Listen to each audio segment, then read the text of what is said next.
You're listening to Win-Win, an entrepreneurial community with your host, Ben Wolf. And welcome to the Win-Win Podcast. This is Ben Wolf, your host as always. We're going to learn from our guest today about telephone prospecting when digital sales fail. And before we get into introducing our guest today, I want to share why are you telephone prospecting? It's to grow the business, right? It's to make sales. And we talk about growing the business. Just my firm, Wolf's Edge Integrators, which is a firm of fractional COOs, integrators, put together a resource page where you can get resources to make your business also more self-managing, which is going to enable you to also one of the critical pieces of growth. And that's our resources page, which has got some great tools that I would invite you to check out. That's wolfsedgeintegrators.com/resources. And there's a tool there for putting together a roadmap for your business and a guide of how to use it, how to get it to that self-managing point, assessing your team. There's a tool for that. There's a copy of chapter 1 of my book, Fractional Leadership, Landing Executive Talent You Thought Was Out of Reach. And there's another resource there. So check that out, wolfsedgeintegrators.com/resources, which can be some very useful tools for you as you grow your business. But one of these tools is marketing and sales. And so I want to get into introducing our guest today, who is a sales and marketing trainer, particularly in the real estate industry.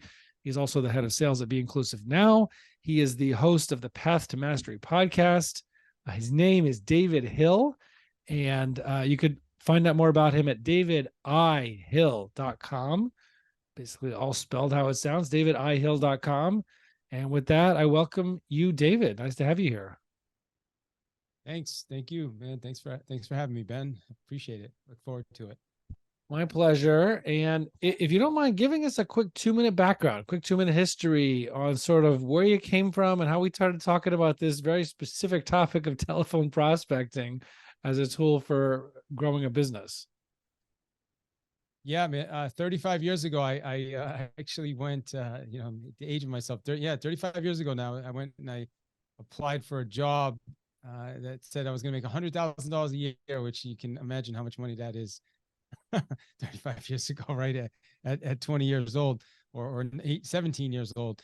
And I didn't even make close to that. But what I did do is I went and I was calling to set up appointments for Kirby vacuum cleaner salespeople.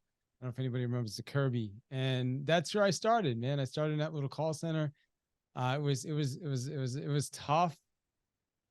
It showed up. They gave me a script. We literally called people in the telephone book. That's it. We went through the telephone book. We called. That was your first job. Leads, and that's it, man. And it just kept going up from there, my man. I went and after that, I went to work for MBNA America Bank, which is now I believe Capital One, and I worked in a call center. And I called people and got them to do credit card applications over the phone, which I honestly did it, but I didn't. I ended up stopping doing that because I felt that wasn't.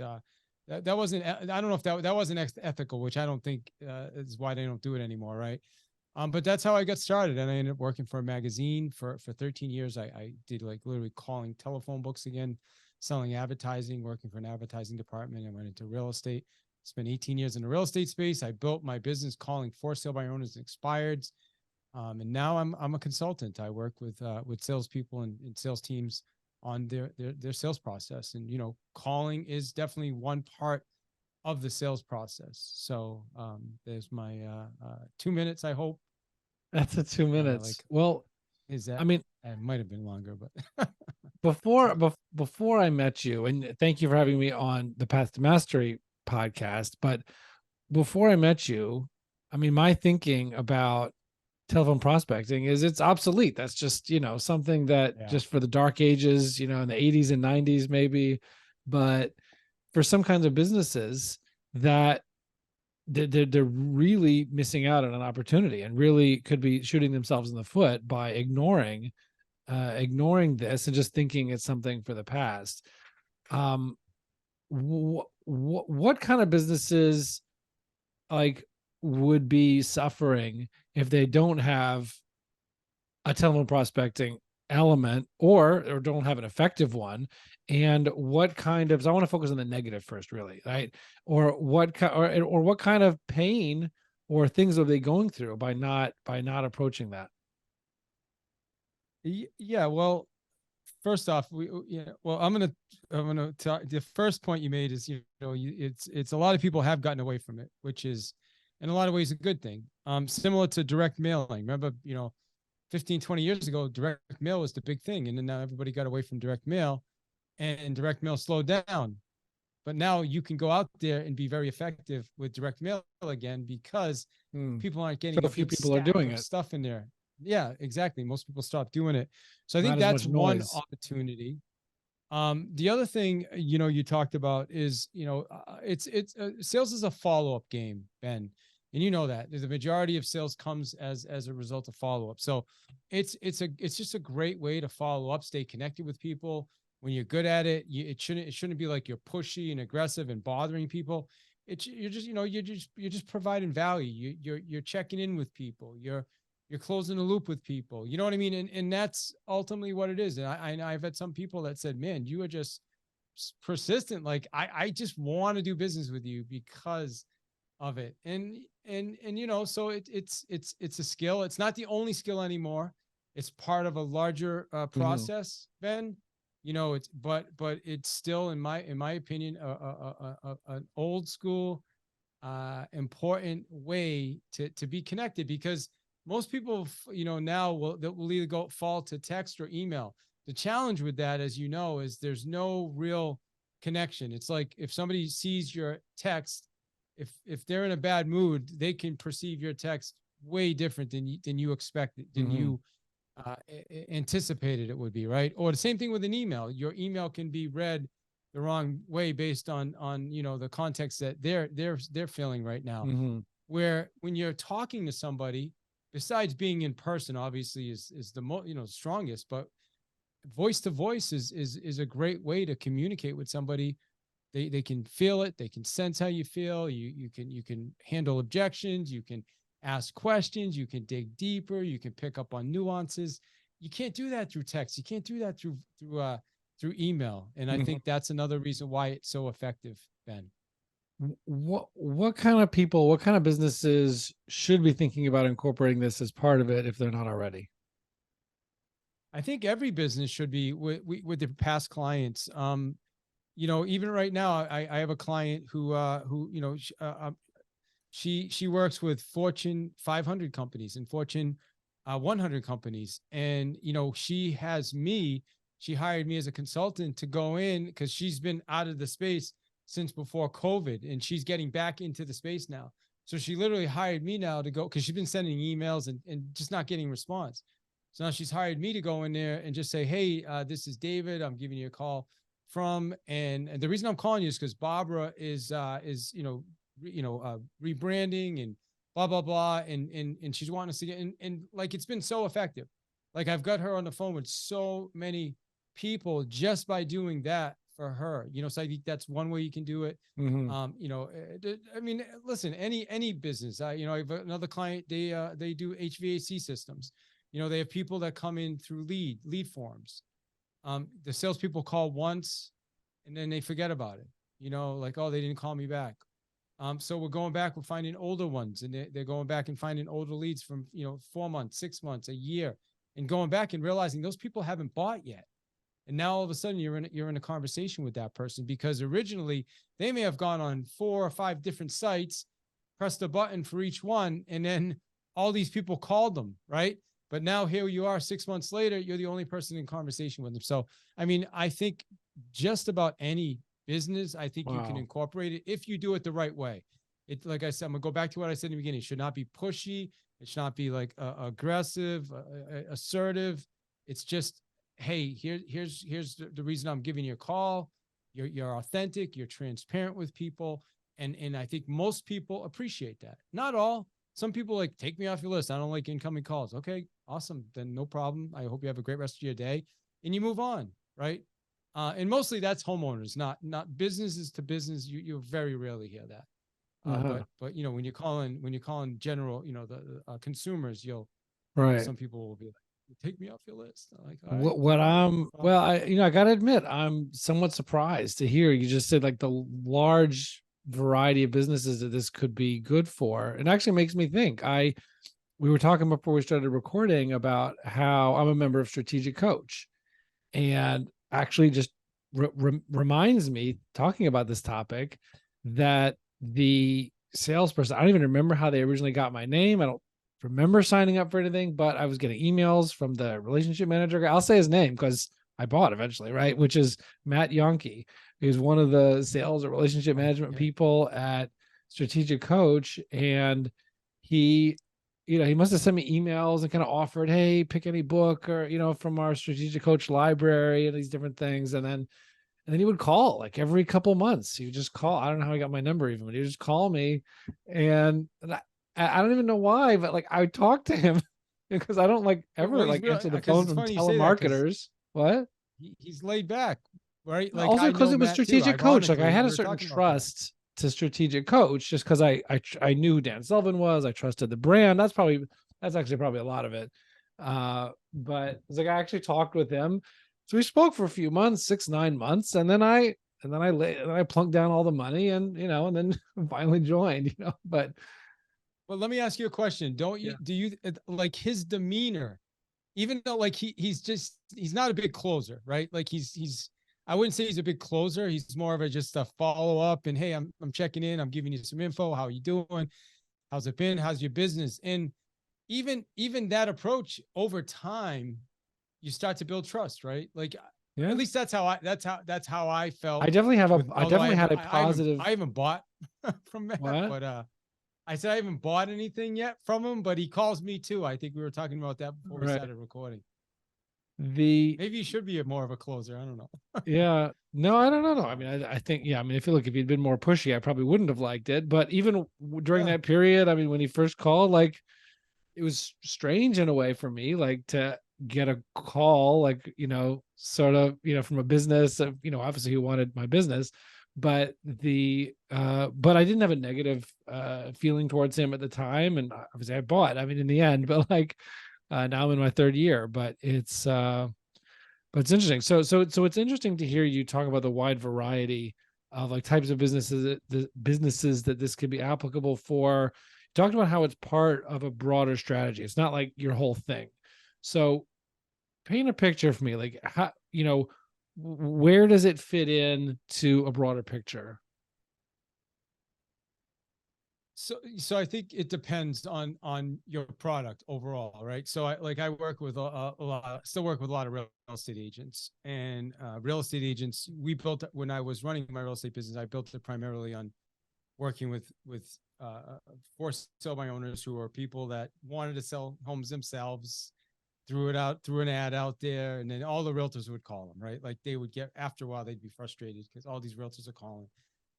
But I was good because I was very, like I understood that in the beginning, they probably weren't going to do anything with me. So my only goal was just to connect with them and get some information, figure out why they're selling, and then stay in touch with them. Like that was my approach. Like I knew it was going to be 30 to 45 days. And then I also worked expireds, people that had homes on the market with other real estate agents, but they didn't sell. Again, very similar. They get calls from a lot of people. They're frustrated in the beginning.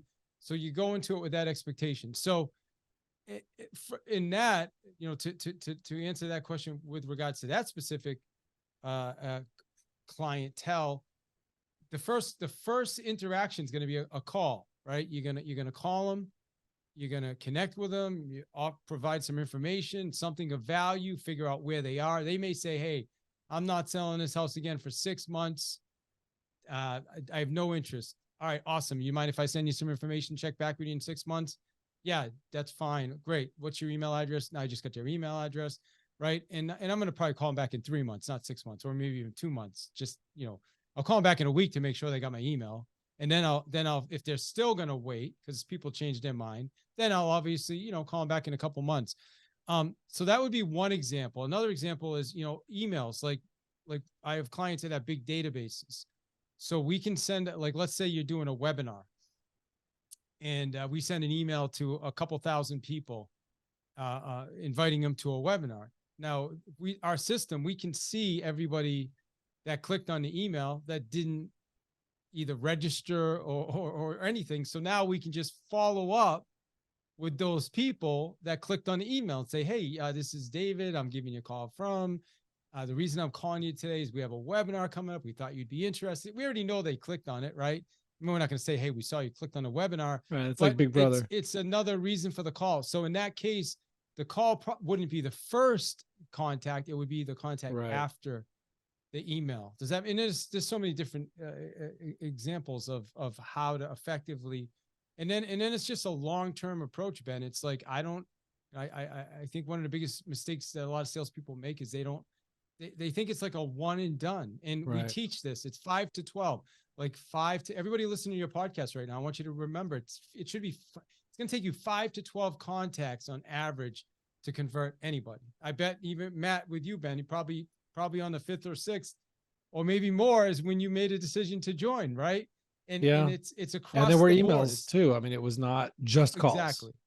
Yep. Well, that's what I mean. Sorry. Yeah. Just to be clear, if 5 to 12 would probably be calls, messages, emails. It could be 30. I mean, depending on how frequently you're sending emails, right?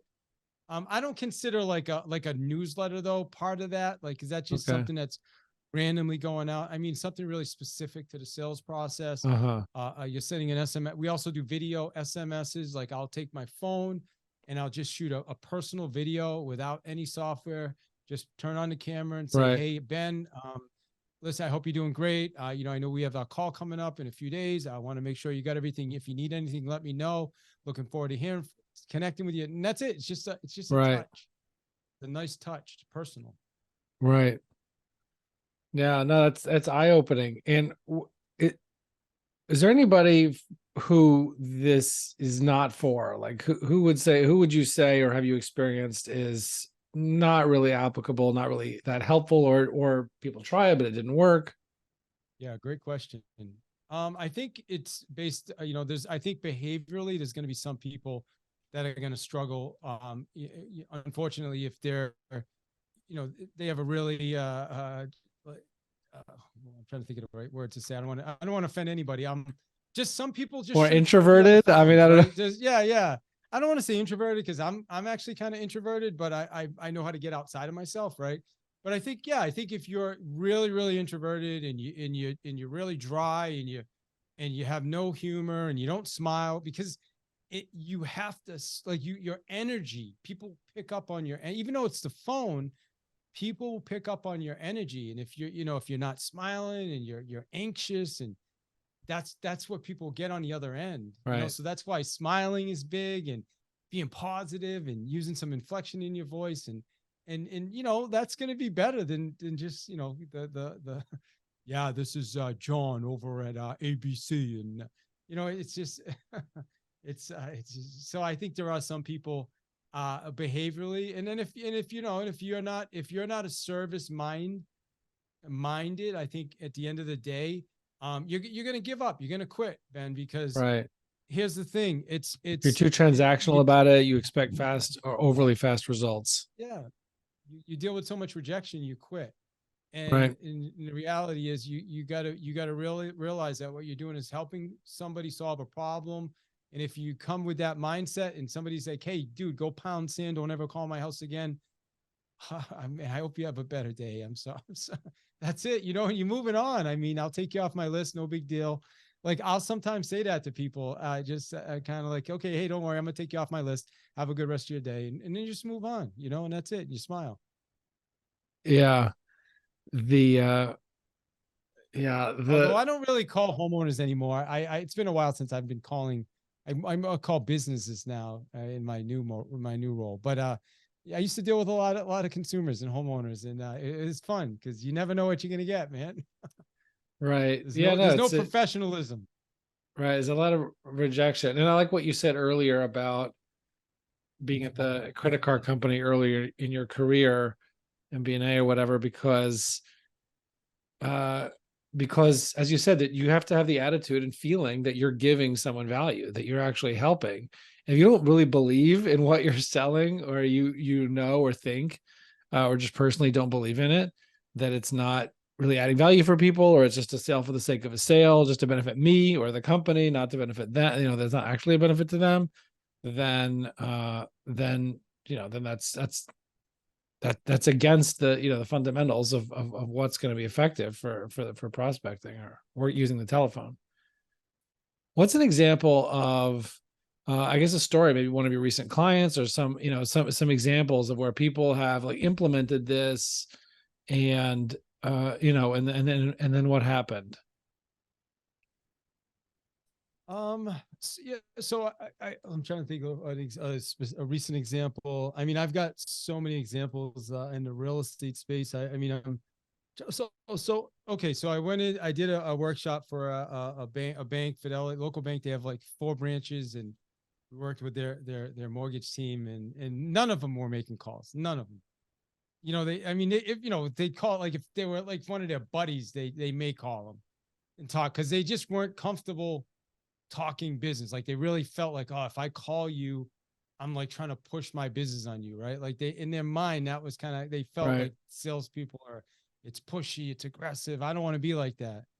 And this one girl that was in the workshop, I challenged everybody, because it's a 2-day workshop, and I said, I want you to after today, I want you, before tomorrow morning, I want you to have 7 conversations with people. You have 7, and most people do, or some don't, but some people have a couple. And it was this one girl that came back the next day, and she was so excited. She's like, oh, I had the 7 conversations, and my gosh, this person's coming in to meet me this afternoon, and I hadn't talked to him in ages, and I was wondering if they were going to call me back, and she's like, and they were excited that I called, and you could just see the energy on her face. Like it completely changed her whole perspective of making calls, because she called this person, she got her at the right time. The other person was excited she called, and she was coming into the bank to see her that afternoon.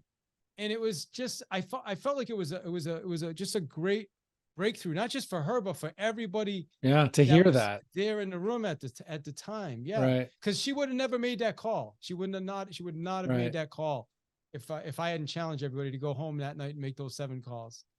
And we gave him a script too, an super easy script. Right. It was nothing complicated. No, that's awesome. No, that's a great story, a great illustration. And yeah, I'm sure it did. It just painted a picture like, this is one of my colleagues. I know this person. Like, it's not magical. It's, it's not some strange out of the box thing. Somebody I know that I work with did it, and it produced results. I mean, regardless of whether it closed or not, but if you keep doing it, I mean, more things will close. But, final question here, I guess, people that want to get better or start, like reinvigorate or start a telephone process in their sales process, what should people do? Where can people go to, to learn how to learn or get help on how to do that better, or how to do it? Well, I mean, I can obviously help with that if people are interested. That's davidihill.com, right? davidihill.com. Is that where they should go? davidihill.com is my website. I also have, I have a free mini course, davidihill.com/free course. We'll get you into it. It's literally a 24-minute course. And then at the end, you can schedule a strategy call with me if you're interested. And this is what I do, but I would say, for someone, like, you want to get good at this, there's going to be nothing better than practice it. I mean, at the end of the day, just do it. Nothing's better than practice. You just got to get out there. You got to make calls. You got to practice. You got to get role play part. Like, this is all the stuff we do. We like, if you and I were working together, Ben, I would role play with you. Like, we'd role play going back and forth. You'd call me, I'd call you, you'd call me. And then, so when you're making calls, you're prepared. You gotta get that uncomfortability out in the beginning. And so I think if I would give everybody listening a tip, I'd say you just gotta get uncomfortable in the beginning. You gotta be willing to make those calls. It's funny because I told you earlier how I was doing the thing with CEOs, and these are C-level executives. I'm not calling them any CEOs, but people, C-level. But to me, this is new. And I was nervous. And so I was role playing it with my wife, because I've never made these calls. And I was super nervous, and I've been doing this for 35 years, right, Ben. And I'm down there with my wife in the kitchen, wow, role play calling her. and she's giving me objections and I'm a little sweaty. I was like, this is awesome. But I mean, that's what you got to do. You know, if you take it serious, that's how you're going to get good at it. And so I think that would be, you know, and the challenge with this is like, it's a mental game, right? And it's not super scalable, right? So that, you know, and I say that just because you got to find other people that can do, like, you can scale it out, but you can't scale yourself, right? Right. So you have to have your sales team doing it. Yeah. You ultimately got to find somebody that's really, really good at it. And it's not super easy to find someone that's really, really good. But if you're willing to commit the time and to somebody, you know, and practice with them and help them, you know, you can be good at it. You can find somebody and you can kind of start to scale your business. So I don't know if what I said just made sense, but yeah, no, it's helpful. I mean, look, you got to just try it. You can scale with obviously getting other people or hiring people to do it. Yeah, you have to or training your salespeople or investing in training. Obviously, people can get davidihill.com/free course. I said that right? Yeah, that's a free course. Exactly. Thank you. davidihill.com/free course. And yeah, just I appreciate you coming on, taking the time, making the time to share about this little known art that is getting forgotten by many people. But that, as you said, creates more opportunity now. There's not as much noise. There's not as many calls of like actual humans. You know, sometimes you get the bots calling, but real calls. And so it's a great resource, a great piece of knowledge, I think, for people who own businesses to be thinking about this and where this fits in the sales process. And I appreciate you making the time today. Thank you. Absolutely, man. 100%. Thanks for having me, man. Thank you. My pleasure. And everybody else, we'll see you on the other side. You're listening to Win Win, an entrepreneurial community with your host, Ben Wolf.